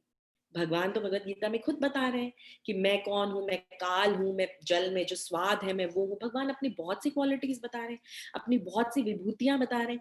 भगवान तो खुद काल है, वो ये बता रहे हैं। तो भगवान ये सब जो बता रहे हैं, जो सिखा रहे हैं, ये हमारे मन को स्थिर करने के लिए बता रहे हैं। हमारा मन बहुत चंचल है, बहुत चंचल है, इधर से उधर भागता है, कभी बटरफ्लाई की तरह, कभी मंकी की तरह, कभी एक डोंकी की तरह भागता है इधर से उधर, इधर से उधर।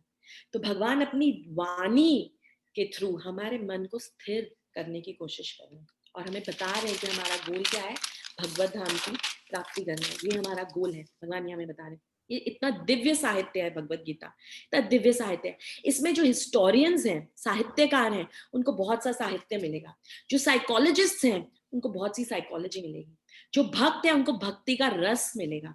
जो ज्ञानी है, उनको बहुत कुछ मिलेगा स्पेक्युलेट करने के लिए। तो भगवत गीता में सबके लिए कुछ ना कुछ है। ये एक एटम बॉम्ब है, ये एक एटम बॉम्ब है। जिसके घर में आके, किसी किसी के घर में आके बहुत सालों से पढ़ी है भगवत गीता, किसी ने सुनी नहीं, किसी ने देखी नहीं, किसी ने खोले नहीं, किसी ने तो कवर भी नहीं उतारा, प्लास्टिक में बहुत अच्छे से बुक रैक में पड़ी है। जिस दिन ये फटेगी, उस दिन हमारी लाइफ चेंज होगी, जिस दिन ये बॉम्ब फटेगा। अब हमें क्या करना है गीता जयंती में? हम तो कृष्ण कथा सुन रहे हैं, भगवत गीता की क्लासेस ले रहे हैं, हम कोशिश भी करते हैं अपने अपने तरीके से इस भगवत गीता के ज्ञान को अपने जीवन में उतारने का। पर हमारा एक और काम है, मैंने आपको बताया हमारा काम क्या है, हम भगवान के सेक्रेटरी हैं। भगवान के सेक्रेटरी हैं। भगवान का जो भी मैसेज है वो हमें सबको पहुंचाना है, हमें कंपैशनेट बनना है। अगर हमें ये ज्ञान मिल रहा है तो क्या हमें ये अमूल्य ज्ञान दूसरों को नहीं बांटना चाहिए? हमारा कर्तव्य है कि हम बांटें, हम सेल्फिश होकर अपने पास इस ज्ञान को ना रखें, हम दूसरों में ये ज्ञान बांटें। तो हमें भगवत गीता बांटनी है।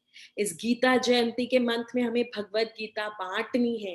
हमें बुक डिस्ट्रीब्यूशन पे जाना है, हमें रोज निकलना है 4-5 भगवत गीता लेकर और लोगों को जाकर बोलना है, लीजिए भगवत गीता, लीजिए भगवत गीता। सिर्फ 150 रुपए की किताब है भगवत गीता, आप लीजिए। ये एक एटम बॉम्ब है, ये एक मैनुअल है, ये आपका जो सब जो दुख दर्द है, आपकी जो जो रोग है इस दुनिया में, जो जिस रोग से आप ग्रसित हो, उस रोग की ये औषधि है, ये मेडिसिन है। तो भगवत गीता लीजिए, पढ़िए, इसे खरीदिए। तो हमें भगवत गीता बांटनी है। इसे हम अलग अलग तरीके से बांट सकते हैं। अभी तो कोविड का टाइम है, काफी सारी रिस्ट्रिक्शंस हैं, पर हम फोन पे, व्हाट्सएप पे अपने फ्रेंड्स को, अपने रिलेटिव्स को, उन्हें उन्हें इनकरेज कर सकते हैं कि वो भगवत गीता खरीदें। हम खुद स्पॉन्सर कर सकते हैं भगवत गीता। हम भगवत गीता खरीद के 10 भगवत गीता, 20 भगवत गीता खरीद सकते हैं और फिर उसे धीरे धीरे धीरे धीरे पूरे साल भर में बांट सकते हैं। उसे एज अ गिफ्ट दे सकते हैं लोगों को। शादी में गिफ्ट दीजिए, बर्थडे पे गिफ्ट दीजिए, वेडिंग एनिवर्सरी पे गिफ्ट दीजिए। अगर वो भी हमें नहीं करना है तो हम एक और काम कर सकते हैं, हम स्पॉन्सर कर सकते हैं भगवत गीता। और हम जैसे जो दूसरे भक्त हैं, वो उस भगवत गीता को जाकर गाँव में बांटेंगे, गाँव में जाकर बांटेंगे। गाँव में तो कोविड का इतना रिस्ट्रिक्शन भी नहीं है, पर हम क्योंकि अब सब काम कर रहे हैं, कब तक हम रिस्ट्रिक्टेड रहेंगे? हम काम पे जा रहे हैं, हम हर चीज कर रहे हैं, तो हम सिर्फ भगवत गीता के ज्ञान को, जो सबसे इंपॉर्टेंट ज्ञान है, उसको फैलाने में क्यों अपने आप को रिस्ट्रिक्ट करें? तो आप कीजिए, आप मन बनाइए, आप सोचिए, यथाशक्ति आप जितनी भगवत गीता खरीद सकते हैं, स्पॉन्सर कर सकते हैं, कीजिए। अपने स्वजनों में, अपने रिलेटिव्स में बांटिए, उनको बोलिए पढ़ने के लिए, उनको एनकरेज कीजिए। और अगर कोई नहीं भी पढ़ता तो भी चिंता मत कीजिए, उनके घर में पढ़ी है ना भगवत गीता, वो भी बहुत मोर देन इनफ है। किसी ना किसी दिन वो अपना रंग जरूर दिखाएगी। तो प्लीज ये प्रण लीजिए गीता जयंती के समय, भगवान को प्लीज कीजिए। भगवान ने कर्म योग में सबसे पहली बात मैंने शुरू की, कर्म योग का मतलब ही क्या है? ऐसा काम करना, ऐसे एक्शंस करना जो भगवान को प्रसन्न करे। और भगवान को इस गीता जयंती के मंथ में सबसे ज्यादा ये एक्शन प्रसन्न करेगा कि हम उनके मैसेज को दूर दूर तक पहुंचाएं, उनके सेक्रेटरी बनकर। तो ये काम हम सबको करना है। आप सोचिए, प्रण लीजिए और एक्शन लीजिए इस पर। भगवत गीता खरीदिए, भगवत गीता स्पॉन्सर कीजिए, भगवत गीता बांटिए। ये था गीता जयंती का महात्म्य।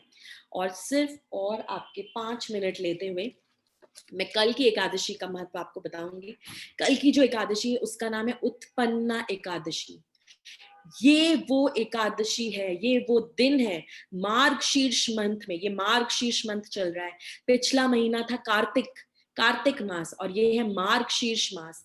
इस मार्ग शीर्ष मास में जो ऋतु है, जो सीजन चल रहा है, वो है हेमंत ऋतु। और हेमंत ऋतु की इस कृष्ण पक्ष की एकादशी को कहा जाता है उत्पन्ना एकादशी। क्योंकि ये इतनी महत्वपूर्ण एकादशी है, इसी दिन एकादशी देवी ने जन्म लिया था। एकादशी देवी का जन्म है, उनका बर्थडे है कल, उनका अपीयरेंस है। और फिर एकादशी देवी ने जब जन्म लिया और उसके बाद हम जानते हैं कि उसके बाद से क्या हुआ, हर साल 24 एकादशी हम सेलिब्रेट करते हैं। 24 एकादशी का फास्ट हमें रखना होता है और हर एकादशी का अलग अलग नाम है, हर एकादशी पे उस देवी का अलग अलग नाम है। पर कल के दिन वो इस दुनिया में उन्होंने, उनका आविर्भाव हुआ था, वो प्रेजेंट हुई थी, वो बॉर्न हुई थी कल के दिन, इसलिए उसका नाम है उत्पन्ना एकादशी। तो पद्म पुराण में, और पद्म पुराण में ऐसा वर्णन आता है, युधिष्ठिर महाराज कृष्ण से पूछते हैं कि उत्पन्ना एकादशी की थोड़ी महिमा हमें समझाइए, ये कौन है, एकादशी देवी कौन है, ये कैसे उत्पन्न हुई। तो कृष्ण पद्म पुराण में युधिष्ठिर महाराज को बताते हैं कि कैसे क्या हुआ। बताते हैं कि एक एक बहुत बड़ा दुष्कर्मी, बहुत ही बड़ा बेकार और बहुत पावरफुल असुर था, उसका नाम था मूर, मूर असुर उसका नाम था। और उसके जो पिता थे वो भी बहुत बड़े असुर थे, वो भी बहुत बड़े असुर थे। और वो सभी, उस असुर ने क्या किया, सभी देवताओं को परेशान कर दिया, उनके ऊपर इतनी, उन्होंने उनको इतना परेशान किया, इतनी पीड़ा और इतना इतना उनको दुखी किया, सारा उनका राजपाट छीन लिया, इंद्रदेव को इंद्रलोक से भगा दिया। आप समझ सकते हैं कितना शक्तिशाली था वो और कितना दुष्कर्मी था कि उसने राजा इंद्र को अपने इंद्रलोक से ही बाहर भगा दिया। सारे देवता छिन्न भिन्न हो गए, उनके घर उनसे छिन गए, उनके लोक उनसे छिन गए, उन्हें पृथ्वी पर आना पड़ा, पृथ्वी पर दर दर भटकना पड़ा सारे देवी देवताओं को। इतना परेशान हो गए वो कि वो शिव जी के पास गए, भोले शंकर के पास गए। उन्होंने बोला, भोले शंकर आप ही हमें बचा सकते हैं, हमारा तो घर बार सब सब लुट गया इस असुर के पीछे, आप ही कुछ कीजिए। तो शिव जी ने बोला कि मेरे जो प्रभु हैं श्री कृष्ण, उनके पास चलते हैं, विष्णु जी के पास चलते हैं, वो ही इसका जो उपाय है वो निकालेंगे। तो सभी क्षीर सागर में विष्णु जी के पास जाते हैं। वहां विष्णु जी, आप तो जानते हैं वो क्या करते हैं, ऐसे लेटे रहते हैं, एकदम अनंत शेष शैया पर लेटे रहते हैं और लक्ष्मी जी उनके पैर दबा रही होती है, पर वो किसी को दिखते नहीं है, किसी को दर्शन नहीं देते। तो क्षीर सागर के एकदम तट पर खड़े होकर उन्होंने याचना की, शिव जी ने उनसे याचना की और बोला कि सारे देवी देवता बहुत परेशान हैं, तो आप प्लीज कुछ कीजिए, आप ही इनको बचा सकते हैं। तो भगवान ने कहा ये है कौन, इसका नाम क्या है, ये है कौन, मुझे बताओ तो सही, मैं करता हूँ कुछ। तो वो उनको बताते हैं कि एक्चुअली ये जो असुर है इसका नाम है मूर, और ये तालाजंग तालाजंग नाम के असुर का पुत्र है। वो जो असुर, इसका जो उसके जो पिता है वो भी बहुत क्रूर असुर है। और ये चंद्रावती नगर में इन्होंने अपना अपना जो डेरा है वो बसाया हुआ है, वहां रहते हैं और सबको बहुत परेशान कर रहे हैं। तो भगवान कहते हैं ठीक है मैं चलता हूँ। भगवान अपना चक्र उठाते हैं और चंद्रावती नगरी में जाते हैं। चंद्रावती नगरी में जाकर 1000 साल तक युद्ध चलता है। मूर सारे असुरों की टोली को इकट्ठा कर लेता है, बहुत से हजारों करोड़ों असुरों को ले आता है। और जो विष्णु है वो अपने चक्र के साथ उनके साथ लड़ाई कर रहे हैं, युद्ध कर रहे हैं। हजारों साल तक युद्ध चलता है।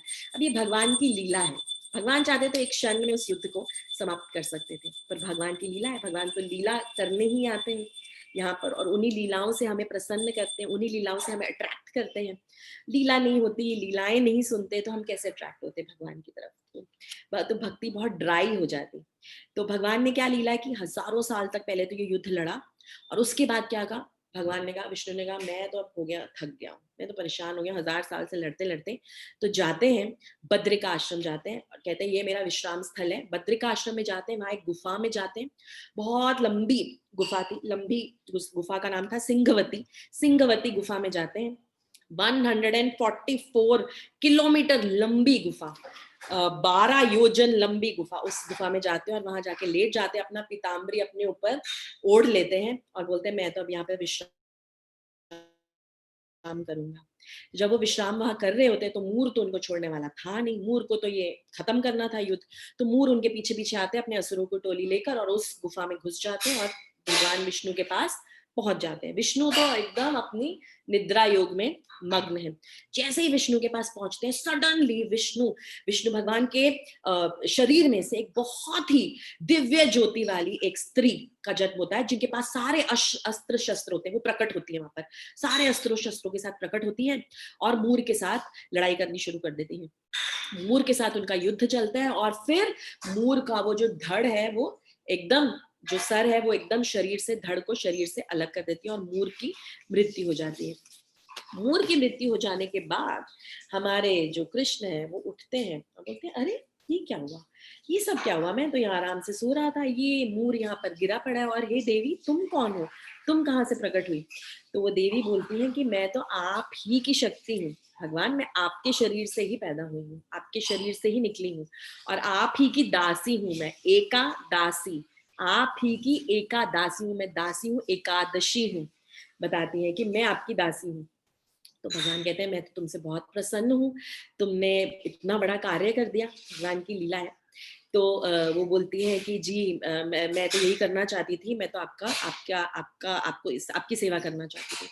तो भगवान कहते हैं कि ठीक है, अब मैं तुम्हें वरदान देना चाहता हूँ, तुम क्या वरदान चाहती हो, तुम मांगो, जो तुम्हें मांगना है तुम मांगो।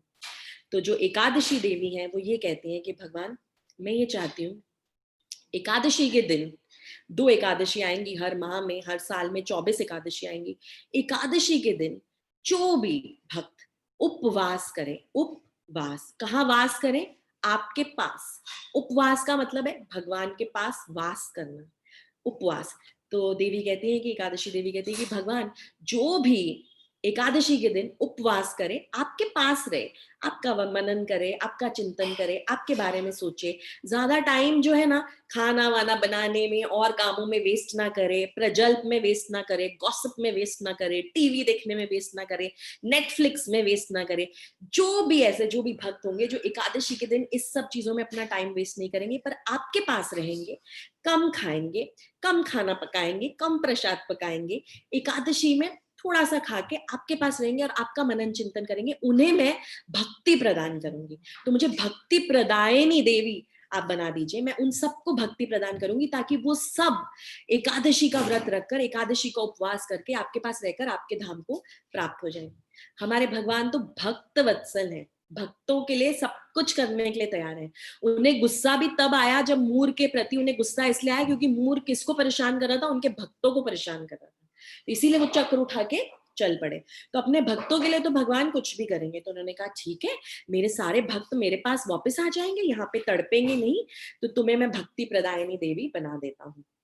और जो भी मेरा भजन करेगा, कीर्तन करेगा, उपवास करेगा, एकादशी के दिन मेरा मनन चिंतन करेगा, मेरा जप करेगा, तुम उसे मेरे पास भेज देना। तो एकादशी ने कहा ठीक है। अब यहाँ पर एक आ गई रिस्ट्रिक्शन, एक ऑब्जेक्शन। ऑब्जेक्शन करने वाले थे पाप पुरुष। पाप पुरुष ने ऑब्जेक्शन किया, ऑब्जेक्शन माय लॉर्ड, ऑब्जेक्शन, आपने ही मुझे भी जन्म दिया था, मैं हूँ पाप पुरुष, आपने मुझे नर्क का राजा बनाया और आपने मुझे कहा कि जो भी लोग बुरे काम करते हैं, पाप करते हैं, तुम उन्हें इतनी कड़ी सजा दो कि वो वापस कभी कोई बुरा काम ना करें।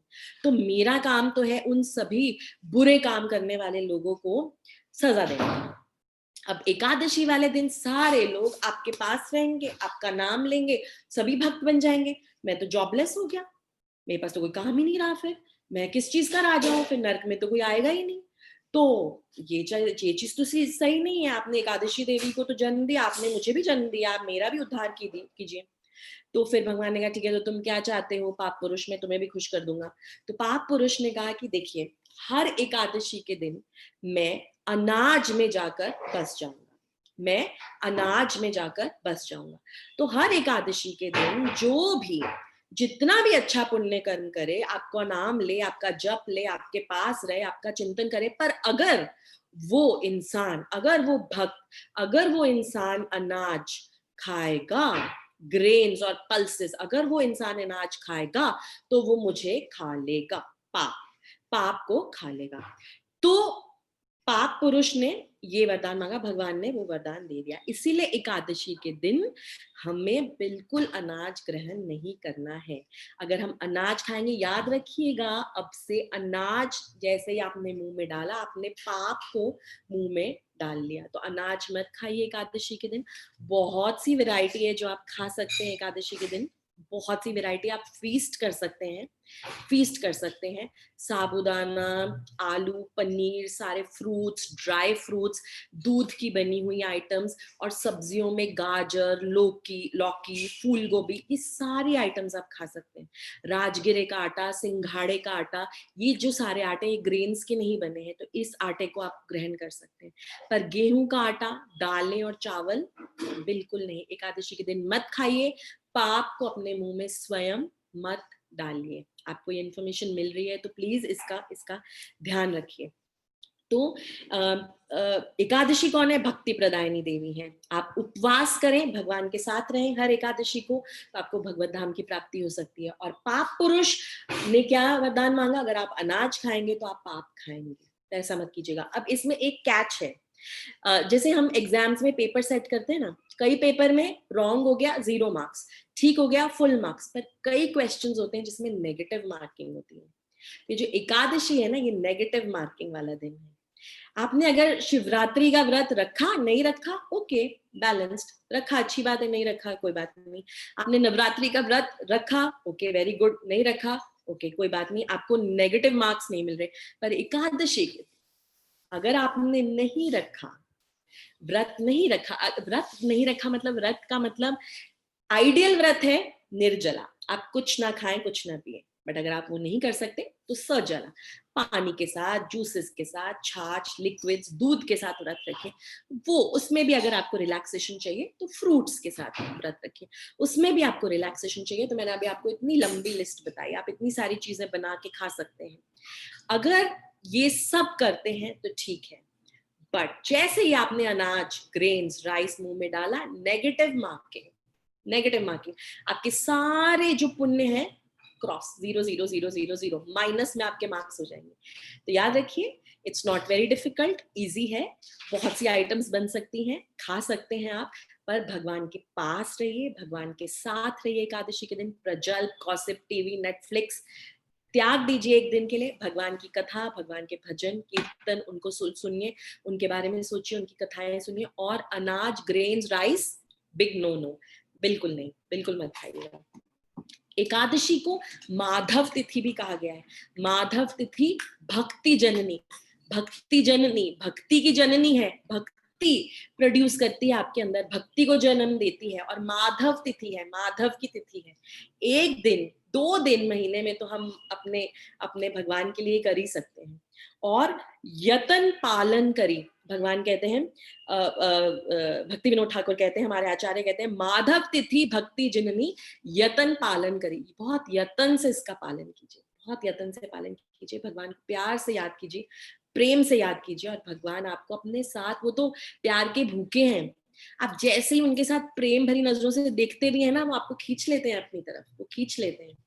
वो तो चाहते ही है हमारे जो हमारा जो काला जो दिल है ना, एकदम जो एकदम जेल जैसा, वो तो चाहते हैं कि उस जेल में आके वो बंद हो जाए। वो चाहते हैं हमारे हृदय में आके बंद होना। आप देखिए तो सही उनकी तरफ प्रेम से, आप सोचिए तो सही उनके बारे में, आप सुनिए तो सही उनके बारे में कुछ कथा, उनके बारे में कुछ भजन, कुछ कीर्तन।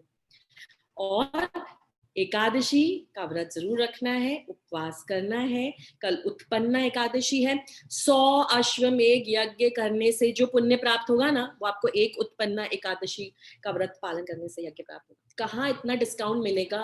भगवान तो सोचिए, कलयुग में ये लोग तो किसी काम के नहीं, इनको डिस्काउंट पे डिस्काउंट देते रहो। ये आए तो सही, पर मेरे पास आए तो सही, तो हमें उसको डिस्काउंट को बटोर लेना चाहिए। सेल लगी और घर पे होम डिलीवरी हो रही है चीजों की, तो ले लीजिए। बहुत प्रेम से भगवान को याद करते हुए एकादशी का व्रत रखिए, और भगवान का भजन कीजिए, कीर्तन कीजिए, और याद रखिए उन्होंने क्या कहा है। उन्होंने अर्जुन को क्या कहा? अपना काम करते रहो, इन एक्शन नहीं करो, और ओवर एंडेवर भी मत करो। बैलेंस्ड रहो, बैलेंस्ड पथ पे चलो, अपने मटेरियल और स्पिरिचुअल लाइफ को बैलेंस करते हुए चलो, इधर उधर लुढ़को पुढ़को नहीं। तो ऐसा भगवान बता रहे हैं। और भगवान ये भी बोल रहे हैं कि चॉइस तुम्हारी है, एक तरफ मैं हूं, एक तरफ मेरी माया है, किसको चूज करना चाहते हो, जिसको चूज करना चाहते हो कर लो। माया भी अट्रैक्ट कर रही है, मैं भी अट्रैक्ट कर रहा हूँ। मेरे पास आना चाहते हो तो मेरे पास आओ, मैं तुम्हें बहुत प्यार से अपने पास ले लूंगा। पर माया के पास जाना चाहते हो तो माया भी मेरी ही शक्ति है, माया भी तुम्हें बहुत प्यार से एकदम एकदम गॉबल अप कर लेगी। तो अब हमें सोचना है कि हमें क्या करना है। तो एकादशी का व्रत रखिएगा, कल उत्पन्ना एकादशी है, गीता जयंती है, थोड़ा मन बनाइए, थोड़ा सोचिए भगवत गीता आप कैसे स्पॉन्सर कर सकते हैं, किस किस को बांट सकते हैं। आप भगवान की सेक्रेटरी हैं, आपको इतना बड़ा रिस्पॉन्सिबिलिटी का काम दिया गया है, तो भगवान का जो जो वाणी है उसका प्रचार कीजिए दूसरों के घरों में। जैसे मैंने कहा एटम बॉम्ब में कोई नहीं भी लेता ना, बहुत सारे लोग हैं बोलते हैं, हम जब जाते हैं ना बुक डिस्ट्रीब्यूशन के लिए घर घर जाके बेल बजाते हैं, टिंग टोंग हरे कृष्णा, हम इस्कॉन टेम्पल से आए हैं, गीता जयंती है, हम आपके लिए भगवत गीता लाए हैं। तो लोग हमें क्या बोलते हैं, हमारे पास है, हमारे पास चार चार भगवत गीता है, हमारे पास 5 भगवत गीता है भगवत गीता आपके पास, पर क्या आप पढ़ते हैं, क्या आप उस भगवत गीता को समझने की कोशिश करते हैं। तो ये हमें इन एक्सक्यूजेस से घबराना नहीं है, घबराइए मत, बहुत सारे लोग ना बोलेंगे। हम अपने रिलेटिव्स को तो एटलीस्ट दे ही सकते हैं भगवत गीता की, नहीं तुम्हें रखनी है, तुम्हें पढ़नी है, पढ़ना है नहीं पढ़ना कोई बात नहीं, तुम रखो तो सही। एटलीस्ट उन पे इतनी तो भगवान की कृपा हो, आप भक्तों के थ्रू इतनी तो कृपा हो कि गीता जयंती के मंथ में उनके पास भगवत गीता आ जाए, पढ़ भी लेंगे। तो ये कीजिएगा जरूर।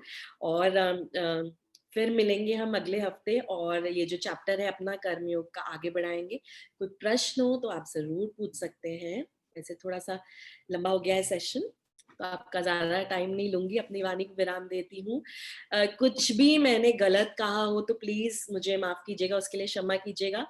और जो भी चीजें गुरुओं ने जो बताई है, आचार्यों ने बताई है, वही बताने की आपको कोशिश की है। और आशा करती हूँ कि ये सब चीजों का अच्छा पॉजिटिव इफेक्ट हो हम पे, और हम भगवान की वाणी का प्रचार कर सकें। हरे कृष्ण।